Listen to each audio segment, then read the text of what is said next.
person, as far as we all know, that Penny Wong spoke to was the Iranian foreign minister. What is going on? Well, that just reinforces the point I made. Are we being influenced by the statements that Wong and Albanese are making? Because that is the Chinese Communist Party's attitude. And the fact that he would go, or rather she would go and speak to the Iranian ambassador, simply reinforces that point, to my mind. I mean, China buys its oil from Iran. It is a close relationship. If you're a Chinese citizen, you can go and stay for 21 days in Iran without a visa. It's a very close relationship.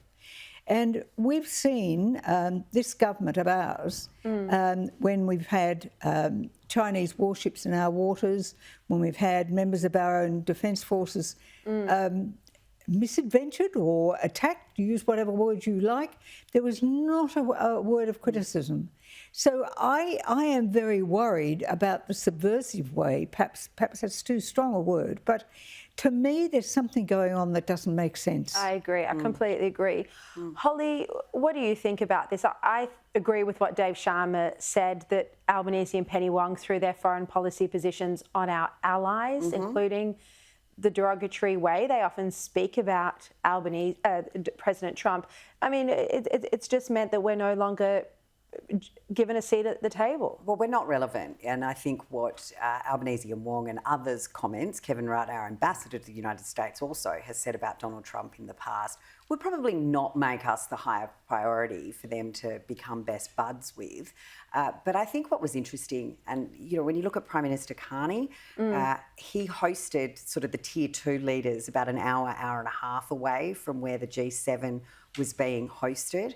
And so there was sort of no crossover. There was no top tier and second tier leader dinner together tonight. So there was no opportunity for just a quiet chat over dinner before Donald Trump left, because Prime Minister Carney kept them separate, whereas Boris Johnson had previously with Scott Morrison had everyone together and had those organisations working more closely. So, is Prime Minister Carney really that keen on having us at the table as well? I just think there's another point that's important. There was a great fanfare that what a wonderful job Kay Rudd had done in organising this meeting. We'd got a time. It was 20 minutes. This is the meeting time. What a fantastic job he's done with his insights and his connections.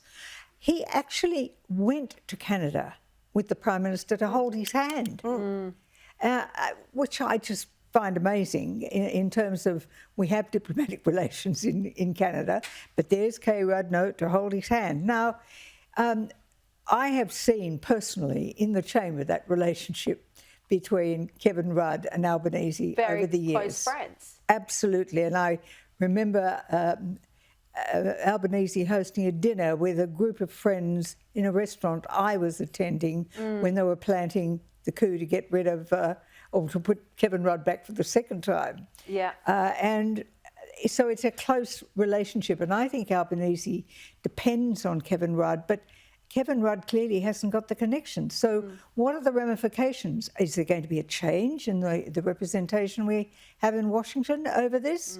Or are we going to try and spin it away? Nothing happened, nothing to see here.